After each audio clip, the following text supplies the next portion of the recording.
ফাঁসি ফাঁসি ফাঁসি চাই, খুনি হাসিনার ফাঁসি চাই। যা মর্যাদা গিয়েছে আপনাদের গিয়েছে, আপনাদের পোশাকের গিয়েছে।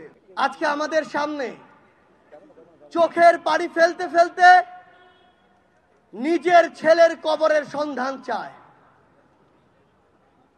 সেদিন চট্টগ্রামে গিয়েছি, 1 বছরের ছোট্ট ইয়ানা আমাকে জিজ্ঞাসা করে তার ভাই কোথায়।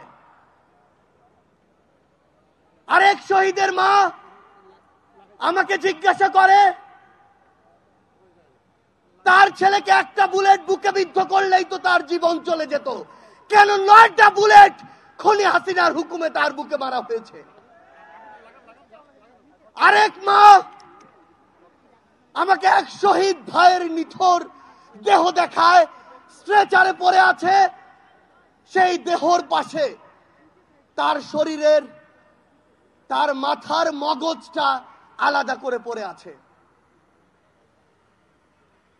আরেক শহীদ বাবা আমাকে তার সন্তানের নিথর দেহ দেখায়, যেই দেহ খুনি হাসিনার হুকুমে খুন করে 2 পুলিশ সদস্য এপিসির উপর থেকে নিচে ছুঁড়ে মারছে।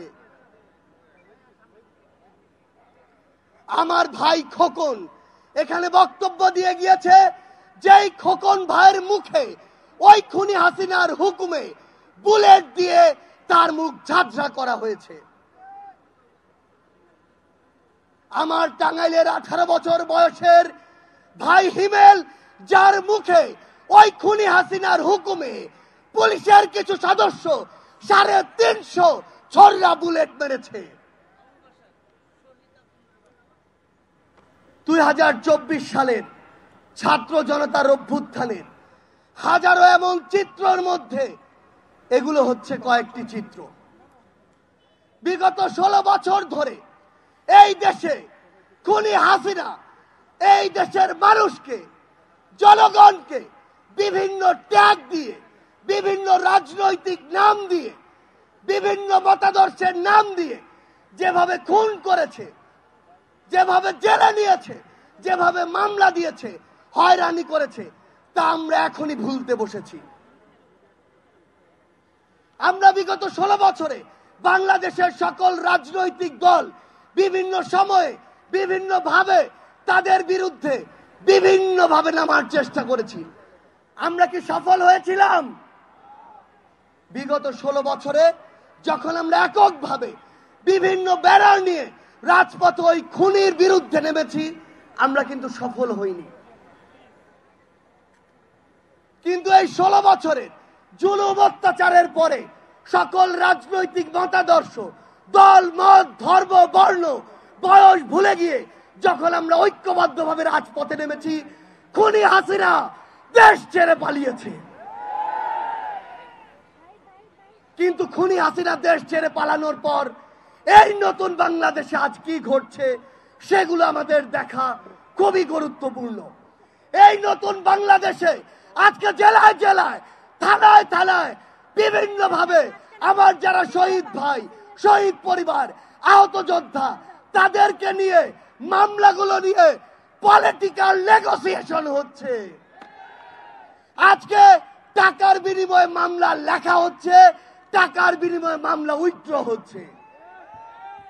আমরা ওই পুলিশ সদস্যদের, বাংলাদেশ পুলিশকে একটি কথা স্পষ্ট করে জানাতে চাই, ওই খুনি হাসিনা বিগত 16 বছরে আপনাদের এই প্রতিষ্ঠানটিকে টিস্যুর মতো ব্যবহার করেছিল। যখন প্রয়োজন হয়েছে, যেভাবে প্রয়োজন হয়েছে, আপনাদেরকে ইউজ করেছে। আর দিন শেষে যা আত্মসম্মান গিয়েছে, যা মর্যাদা গিয়েছে, আপনাদের গিয়েছে, আপনাদের পোশাকের গিয়েছে।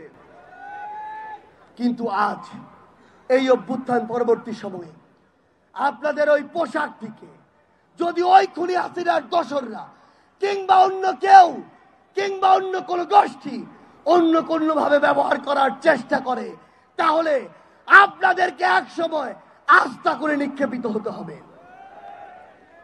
বাংলাদেশ সেনাবাহিনী 2009 সালে তাদের যে ইমেজ, সেই ইমেজটি হারিয়েছে ওই বিডিআর হত্যাকাণ্ডে যখন তাদের অফিসার ভাইদেরকে হত্যা করা হয়, তারা নিশ্চুপ ছিল ওই খুনি হাসিনার চক্রান্তে, খুনি হাসিনার হুকুমে।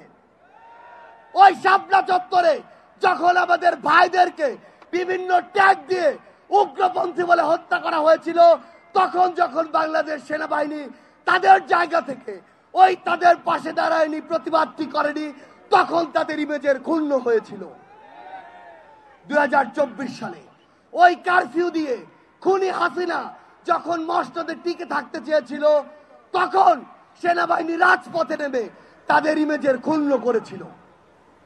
কিন্তু এই 24-এর অভ্যুত্থানে 5ই আগস্টে ওই খুনি হাসিনার হুকুমে এদেশের গণমানুষের উপরে গুলি না চালিয়ে, বুক ঝাঁঝরা না করে জনগণের পাশে দাঁড়ানোর জন্য সেনাবাহিনী তার পুরো আত্মসম্মান আবারও ফিরে পেয়েছে।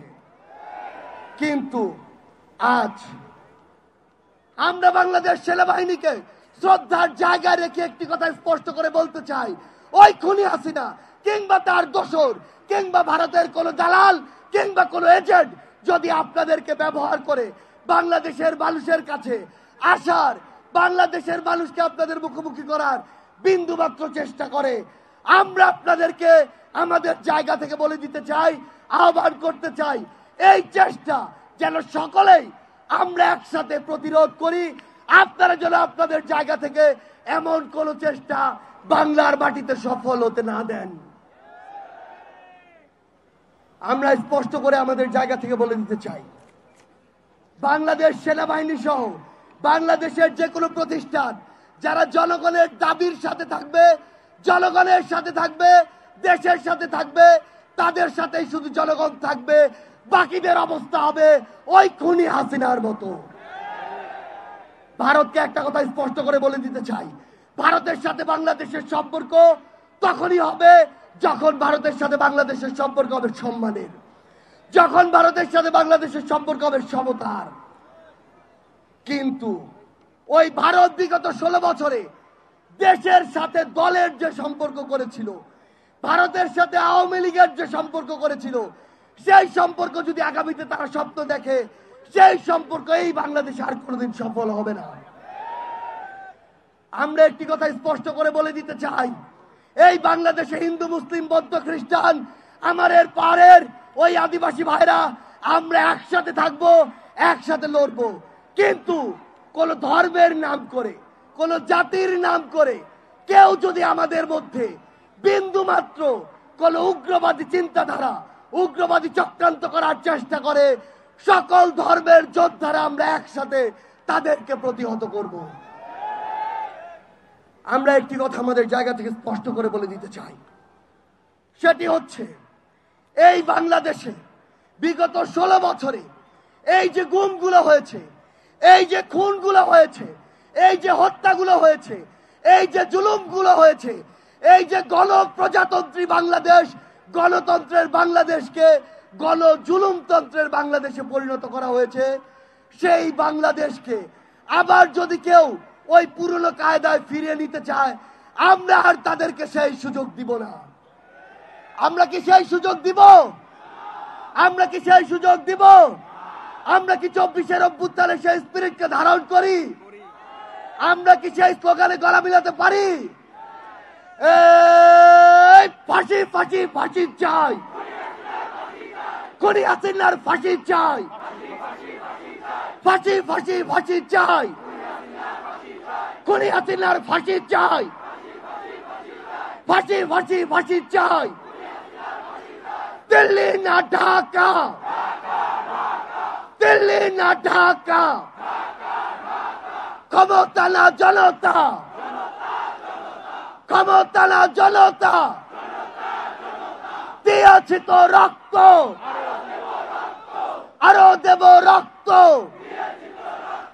রক্তের বন্যায় ভেসে যাবে অন্যায়।